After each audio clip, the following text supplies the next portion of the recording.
Hello friends and welcome to Top of the Stack MTG. Today we've got a really fun video for you. We're going to talk about the top 10 cards in Frontier that you should probably pick up before Frontier becomes a format.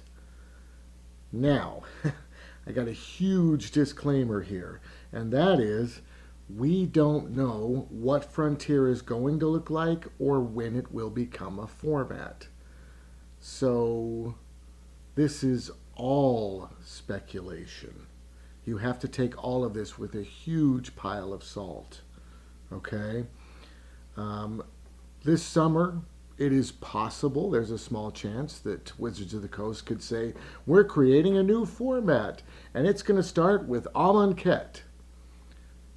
And then all of these old cards that we have just aren't going to be usable. Okay?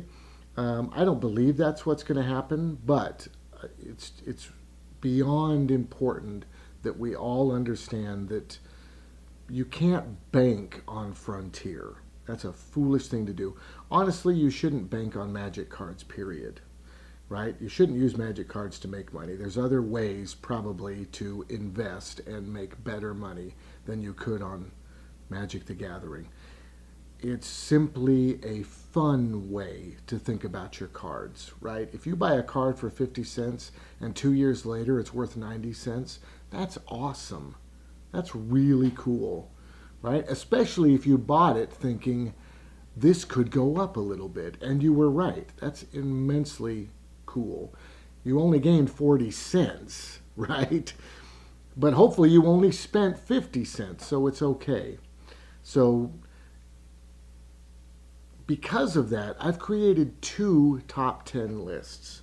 I've got a list of cards that I feel like it's kind of safe to buy because they're very affordable and they get use in other areas, so it's just not much of a risk at all, right? If you've got 10 bucks worth of store credit and you don't know what to do with it, you don't want to save it until the new set comes out, here are a couple of cool options that you could maybe pick up for Frontier.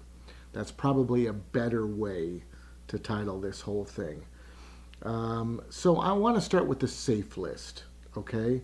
These are safe cards that you could pick up and enjoy them in Frontier, and if Frontier never becomes a thing or everything changes and the cards don't get used, it won't be a bad thing, okay?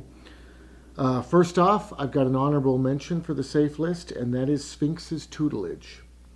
This card is a blast if you like mill decks. It's very fun. This is probably the best mill card in Frontier.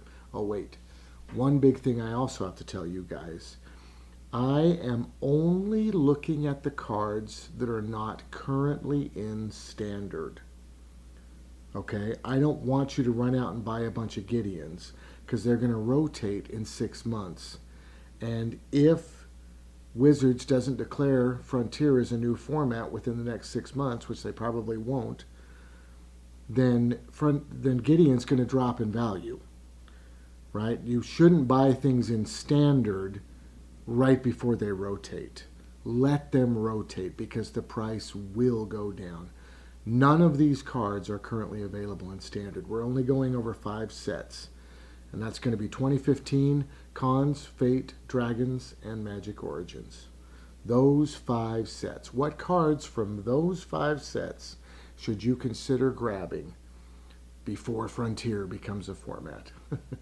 Okay, good. So, sorry, back to the list. Honorable mention, Sphinx's Tutelage.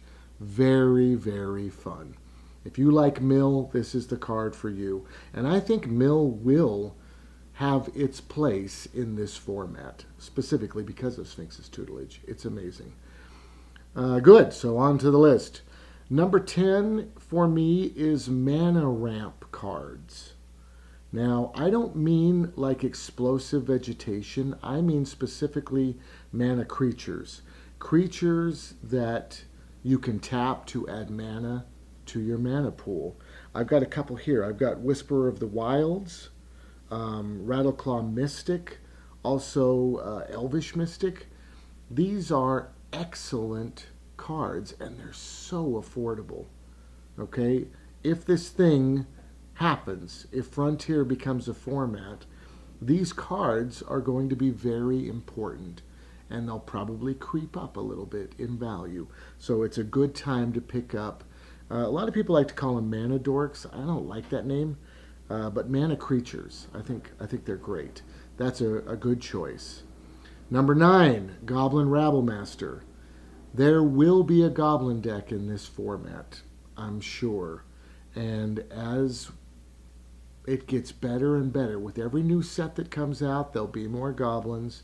When it truly becomes a thing, Goblin Rabblemaster is going to be an important part of it. It's an excellent card.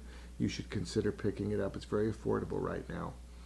Number 8, Goblin Piledriver. Speaking of goblins, once again, goblins are going to be a thing, and these two goblins are going to be very important. I don't know which one's going to be more important.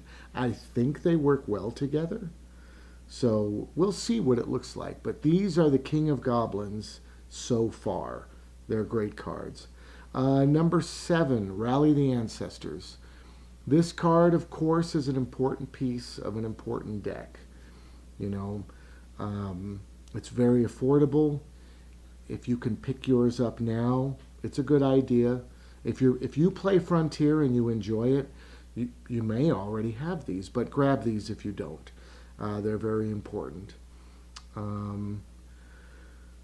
Good. So number 6, dragons.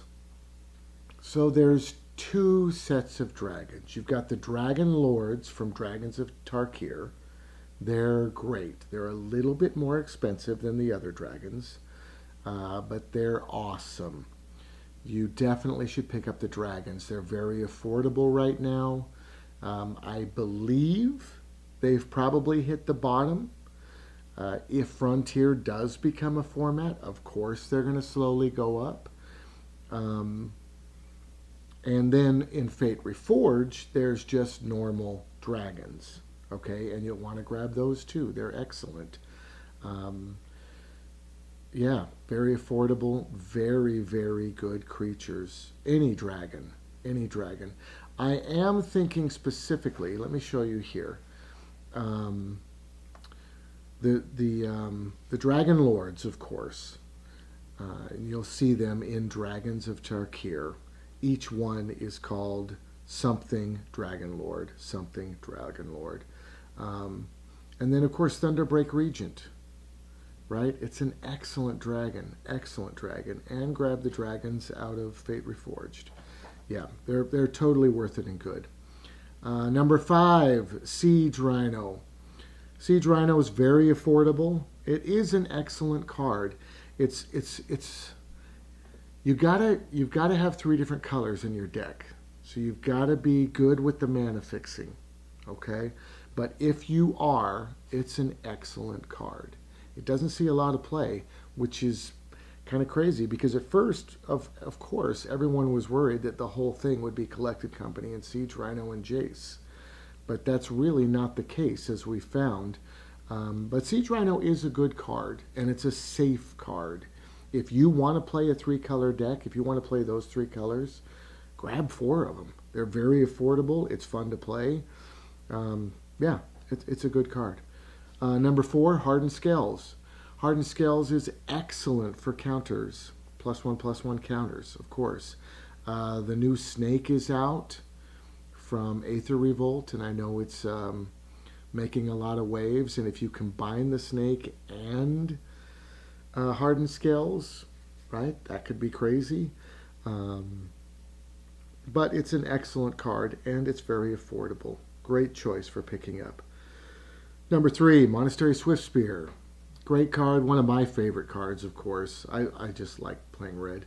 Monastery Swiftspear, one of the best 1-drops in Frontier, specifically for red, of course.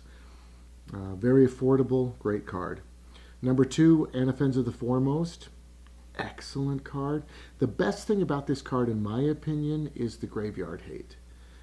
It makes it very difficult for Rally the Ancestors to kind of work. Because, of course, what you do is you sacrifice a bunch of creatures to Nantuko Husk, And there's another creature which I've forgotten the name of right now. I'll put it up on the screen. But when those creatures get sacrificed, Nantuko Husk gets bigger, and the other creature does damage directly to you. And then you can rally the ancestors, pull them back out of the graveyard, and do it again. Now, the neat thing about Anafenza, the foremost, is those cards will go directly into exile, not into the graveyard. So it hurts that combo. So Anafenza is great. That's number 2. And the number 1 safest card to pick up for Frontier is the Pain Lands. These lands are in 2015 and they were re-released in Origins. If the fetch lands get banned, they're going to be the best fixing in the format. Okay? I'm not saying fetch lands will get banned. I have no idea. Right? But the Pain Lands are a great, safe choice to invest in for the future of this format. Excellent cards, affordable prices. Very fun to play with as well. They're good. Okay, good. Let's move on to the risky list. So these are the crazy cards, okay? These are the big cards in Frontier. I don't think you should rush out and buy them because I don't know what's going to happen with them. As we talk about each one, we'll get into the specifics about why they're kind of risky. All right, so let's start with number 10, Hangerback Walker. Hangerback Walker is an excellent card. Everybody enjoys it. It's used a lot. It's colorless, so you can throw it in any old deck. It's great on curve wherever you're at. It's great to play. It's a wonderful card. It's $4 right now, I think, and that's kind of why it's on the risky list. It is number 10. Hi, Chapin. It is number 10 on the risky list, but it's $4. So people know it's great. And if Frontier happens, they already know it's going to be a great card in that format. And I think that's kind of reflected in the price. That's why it's $4 right now. So it's number 10 on the risky list. Number 9, Monastery Mentor. This is a great card. I mean, to be able to make little guys and to have them have the ability that if you cast a spell, they get a +1/+1, that's incredible. It's a great guy. We don't run it in our Jeskai Ascendancy deck. I think I already told you that in the deck tech. So it's kind of risky in the sense that it's up there, and I don't know how much use it will actually get. It'll be interesting to see if this thing, right, when they declare this, if it is 2015 on, I'll be really interested to see where this card kind of settles, this Monastery Mentor. But it is an excellent card, definitely worthy of this list. Number 8, Narset Transcendent. This is kind of the same situation that Monastery Mentor has. Narset Transcendent is a great planeswalker, excellent card. Doesn't see a lot of play. You know, it's in Fate Reforged, I think. No, Dragons. I think she's in Dragons. $10, but just doesn't see a lot of play. But still an excellent card, and probably will find her place when the time comes. So it is on the list. It is a good card to pick up, because in the future, when it finds its place, she's just going to go up and up and up. Okay? Number 7, Urborg Tomb of Yawgmoth. I like saying that. I don't even know if I'm saying it right, but I like saying it. So, this is a weird land. This land makes all of your lands, well, I guess all lands in play, swamps in addition to everything else that they are. So, it's crazy cool. It's in 2015. It's like $9. It's excellent, especially if you want swamps, of course.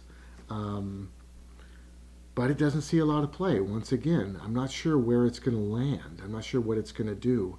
especially if people are already splashing for black. Are you just going to make their decks better?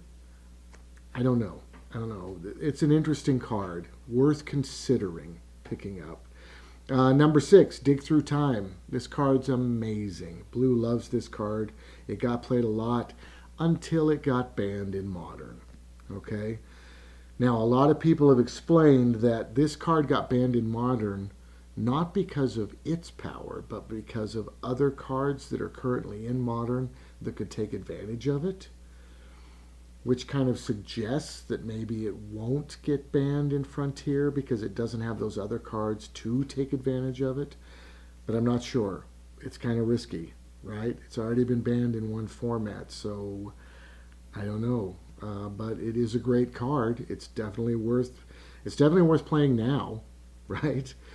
Good. On to number 5, the commands. This is Kolaghan's Command, Atarka's Command. These are excellent cards. They see a ton of play. Because of that, they're expensive. That's why they're on the risky list. I believe they're always going to be good, and they'll probably just slowly creep up and up and up. But they're expensive, right? They're hard to pick up, to just go out and drop. And it doesn't help that there's 5 of them, right? If you want a play set of all 5, that's crazy.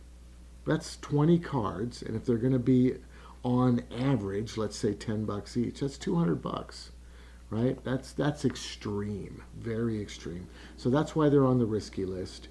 They are great cards. Definitely worth looking into at least. Number 4 is Collected Company. Collected Company's excellent. It dominated the standard that it was in. If they had the liberal banning ideas that they have right now, it's okay, Kitty. It's okay. It might have got banned, you know. Wizards just recently kind of changed their policy about banning cards in Standard. They've decided that they're willing to ban a lot more than they used to. It could have got banned back then because it was dominating everything so much, which means there could be a tiny chance it could get banned in Frontier, although it is not seeing the play that everybody thought it was going to see. Right? This is one of the big 3 cards that everybody kind of assumed were going to dominate Frontier, and it just isn't happening. I just don't see it that often. So it's a great card. It will find its place. It will be used, but it's not dominating, so I don't think it'll get banned. So it's number 4 on the list. I don't know. Number 3, Ugin Spirit Dragon. So Ugin the Spirit Dragon is crazy. He's a planeswalker, colorless. He is $33, which makes him the most expensive card in the entire format. And I am including cards from Standard that are currently legal. Sorry, I have cats around here that are wanting attention. Okay, friends, I'm back. Sorry about that. This is Gowron. Very good, kitty. We love you. Okay, off you go. Have fun. So, sorry, we were talking about Ugin the Spirit Dragon. Ugin the Spirit Dragon is $33, the most expensive card in the entire format.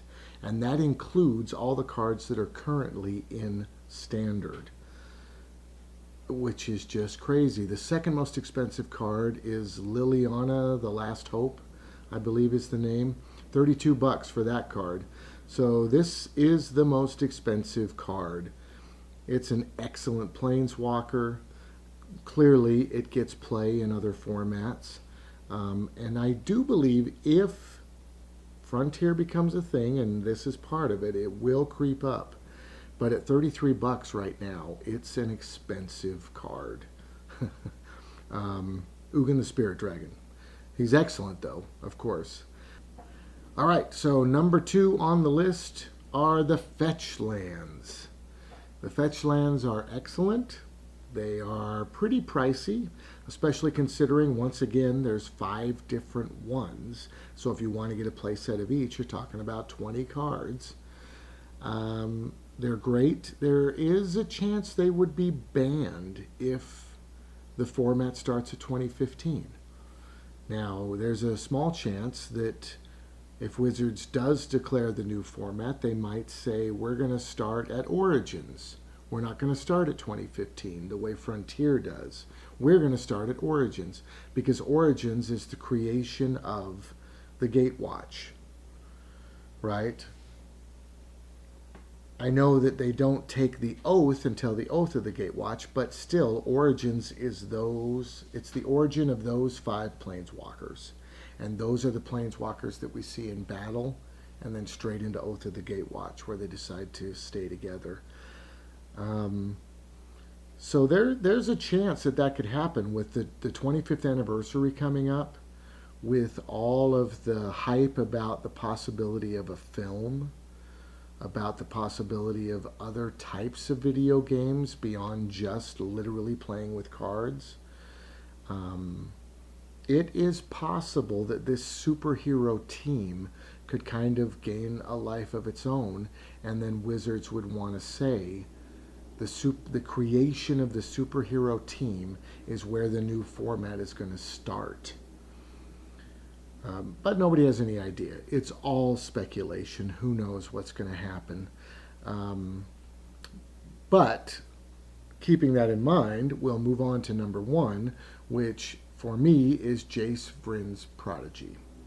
So Jace and all of the flip planeswalkers, the Origins planeswalkers, are number 1 on the list because they could be huge or they could not.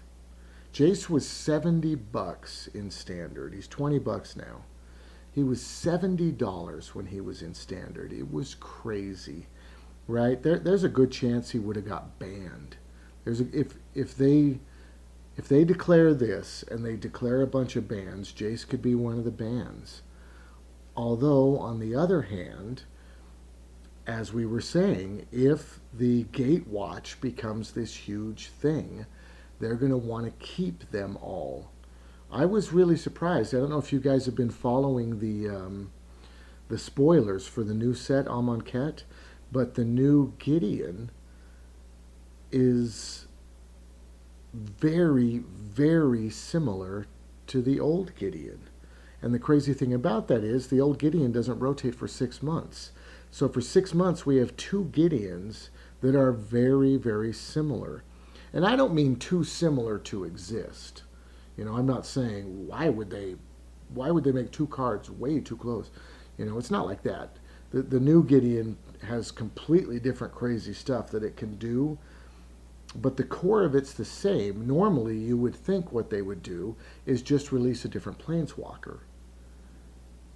But they're really sticking to these 5 to the point that they're literally doubling up and tripling up in Standard. So that's very interesting. Clearly, the Gatewatch, they want to make the Gatewatch a big thing. And the origin of the Gatewatch from Magic Origins is a big deal. And it may just shoot these planeswalkers into the stratosphere popularity-wise. If there are kids buying Gideon costumes for Halloween in 3 years because the movie is so successful, I'm making all of this up, then that Gideon planeswalker is going to be worth a lot of money. You know, no denying it. So it's these flip planeswalkers are number 1 on the list because they could be huge or they could just peter out into nothingness. You know, if they do decide to make a film and it totally bombs and they completely change direction, then we'll just not see them anymore. Okay, that's the 2 lists. This is a crazy video. Extra long, extra crazy with cats running around. Thank you guys. I hope you enjoy it. I hope you're able to pick up a few cards that you didn't realize existed. And if you liked the video, please hit the like button and comment. Of course, tell me what your favorite cards in the format are. What cards do you think people should pick up in this format before it becomes a format? Yeah, leave comments. Comments are great. And hit the like button. And subscribe if you haven't. And thank you to all the subscribers who have. Have a great night.